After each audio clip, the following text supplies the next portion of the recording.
અમદાવાદમાં એક એવો વરઘોડો નીકળ્યો કે લોકો વિચારમાં પડી ગયા કે લગ્ન છે કે લક્ઝુરિયસ કારના અંતિમ સંસ્કાર. વોલ્વોની કરોડોની કાર પર ટાયર અને ચપ્પલ બાંધીને માલિકે એવો વિરોધ નોંધાવ્યો કે આખું શહેર જોઈ રહ્યું હતું. સામાન્ય રીતે લોકો નવી કાર આવે ત્યારે ફૂલહાર ચડાવે, પણ અહીં તો માલિકે સીધા ચપ્પલ અને ટાયર ચઢાવી દીધા. કાર માલિકનો આરોપ છે કે કાર ખરીદી ત્યારે કંપનીએ કહ્યું હતું કે સેફટી ફર્સ્ટ, પણ હવે વ્હીલ પ્લેટ ફાટી ગઈ એટલે લાગે છે કે સેફટી માત્ર એડમાં જ હતી. કાર પાછળ લખાયું હોવાનો પણ દાવો છે કે made for luxury, not for Gujarat roads. લોકોને પણ રસ્તા પર ઊભા રહીને પૂછતા હતા, ભાઈ કાર વેચવાની છે કે શોક સભા રાખી છે? એક વ્યક્તિ તો મજાકમાં કહી દીધું કે વોલ્વો નહીં ભાઈ, હવે તો આ વોલ ગયો લાગે છે. કાર માલિક હવે આ વિરોધ માત્ર અમદાવાદ સુધી નહીં રહે, જરૂર પડશે તો મુંબઈની મુખ્ય બ્રાન્ચ સુધી જઈશું અને જરૂર પડી તો આખા ભારતમાં ચપ્પલ સત્યાગ્રહ શરૂ કરીશું. સોશિયલ મીડિયામાં પણ લોકો મજા લઈ રહ્યા છે. ભારતમાં લોકોની કારની પૂજા કરે, અહીં કાર માલિકે કારને જ જાહેરમાં ટ્રોલ કરી દીધી છે. કંપની સેફટીનો દાવો કરતી રહી અને માલિકે રસ્તા પર રિયાલિટી ચેક કાઢી દીધું. ઉપેન્દ્રભાઈ, તમને આ ગાડી જોડે તમારી જે થઈ રહ્યું છે XC90 તમારી વોલ્વો જે છે, તો એ કેવી રીતે બનાવ બને તમારી જોડે? મારા નેટિવ ધંધુકાથી હું અમદાવાદ આવતો ત્યારે ચાલુ ગાડીએ મારી એલોય વ્હીલ્સ ઊભી ફાટી ગઈ ને ત્યારથી આ એક ઘટના બનેલી, અને ઘટના એટલે ખૂબ ચિંતિત હતી અને એની રજૂઆત ઘણી બધી જગ્યાએ કરી. મને રિઝલ્ટ ના મળ્યું એટલે મને વોલ્વો કારથી ખૂબ સંતોષ છે. એનું પરિણામ છે. એટલે આ કેવી રીતે થયું? મને થોડું.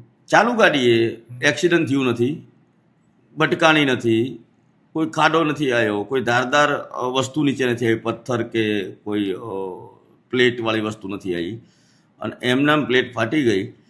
એટલે કદાચ એ લોકો એવું કહે છે કે આ એલ્યુમિનિયમ ને મિક્સ ધાતુની પ્લેટ હોય છે એટલે ગમે ત્યારે ફાટી શકે, એવું એમનું કહેવાનું કંઈક થાય છે. મેં પૂછ્યું હતું પણ મને વોલ્વો તરફથી કોઈ રિસ્પોન્સ મળ્યો નહીં. હવે ચાલુ ગાડીએ ટાયર મારું નથી ફાટતું, મારું ટાયર સેફ છે. 27,000 કિલોમીટર ચાલ્યું તો ટાયર અત્યારે ચાલુ છે.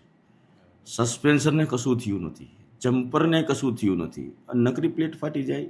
એટલે આ ગણિત કંઈક મને મગજમાં ઉતરતું નથી. અમારી ગુજરાતી ભાષામાં ગણિત કહીએ, મારા ગઢિયા ગણિત કહેતા હોય છે. એટલે આ ગણિત હું મારા વોલ્વોને સમજાવવું છે કે મારું ગણિત કઈ ટાઈપનું હોય છે. એનું ગણિત હું સમજી લીધું છે, કેમ કે 3 મહિના મારી ગાડી પડી રહી ને અહીંયા, એટલે એનું ગણિત મારું ગણિત હું સમજાવીશ એને વ્યવહારની ભાષામાં. બીજું કંપની તરફથી એટલે તમે શું કેને મેસેજ કે કંઈ પાસ કંઈ કહેવા માંગો છો? અમે મેલ કર્યા, વોટ્સએપ કર્યા, કહેવા તો શું માગવાનું હોય? અમારે થોડું કંઈ લઈ લેવાનું છે કહેવાનું હોય. મેં એની પાસે કાર ખરીદી છે, નૈતિક જવાબદારી એની આવે. કરોડ ઉપરની કાર હોય, ક્યાંક ટાયર પણ ફાટે ને તો કંપનીની જવાબદારી. આ કાર અડધી કલાકમાં એની ગાડી બીજી પ્રાઇવેટ મોકલી દે, એની પોલિસી હોય છે. એની બદલે મારી તો પ્લેટ ફાટી ગઈ તો એ 2 દિવસ સુધી કોઈ ફોન રિસીવ કરે છે, રાતે ફોન રિસીવ નથી કરતા, બપોરના સાંજ સુધી રાત સુધી ફોન રિસીવ કરતા. ત્રીજે દિવસ મારા પોતાને મારી કાર મારી ક્રેનમાં મારે ગાડી અમદાવાદ પહોંચાડવી પડે છે. આટલી તો ગંભીરતા, આમ દયનીય પરિસ્થિતિ છે. એમ ગંભીરતા બિલકુલ કંપનીએ લીધી નથી, એમ સમજો. हम दिखाएंगे सच्चाई की खबर चैनल को लाइक कीजिए, सब्सक्राइब कीजिए और हमारे साथ जुड़े रहिए. हम दिखाएंगे आपको सच्चाई की खबर.